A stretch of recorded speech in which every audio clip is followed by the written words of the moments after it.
dabkani ayaa goor dhow ka kacay dhismahani oo qaybta hoose ay ahayd goob ganacsi qaybta sarena ay deganaayeen dad shacab ah inta la xaqiijiyay ilaa iyo xilligan waxaa la soo warinayaa in khasaaraha ka dhashay ay u badan yihiin mid burbur hantiyadeed iyadoo ay suuro gashay in dad si dirqi ah ay naftooda ugula soo badbaadeen kooxda dabdemiska ayaa ka soo dahay sida ay sheegeen dadkii ugu horeeyay ee goobta soo gaaray iyo weliba dadka ganacsatada ahaa ee goobta dabka uu ka kacay waxa ay sheegeen in dabka faafitaankiisa ay sabab u ahayd in kooxda dabdemisku ay ka soo daheen lama huba ilaa iyo xilligan khasaaraha rasmiga ah hase yeeshee waxaa suuro galay in dadkii ugu horeysay laga soo saaray marba marka ka dambeysa waxay u muuqataa dabku inuu si aada ugu sii faafayo guriga oo ku yaala qaybta sare halka goobta ganacsiga gebi ahaanba muuqaaladii ugu horeeyay ee laga soo qabtay ee burbur ka muuqato qaar ka mid ah dadka oo aan la hadalnay waxa ay sheegeen in khasaaraha ugu badan ay ugu wacan tahay kasoo daahidda oo ay soo daaheen kooxda dabdemiska waa kuwan qaar ka mid ah oo la hadlay risaala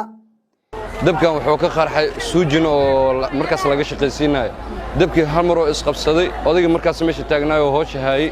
rinjigaa ku soo faktay dalwandigaa gaaray asigaaba dhibaato loogu soo baxshay meeshii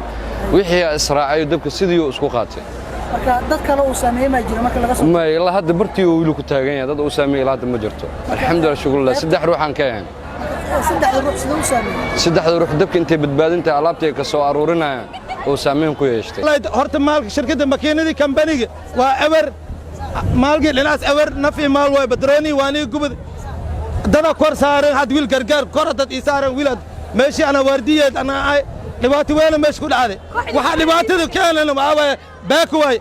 maamul kala shaqeeyo shacabka la shaqeeyo male koox gargaar oo idinku filamayso koox gargaar wasakii dabka isqabtay guriga labadii bakaar isqabsaday ayaa gargaar degman oo imaad maamul dawladeed intii ku sak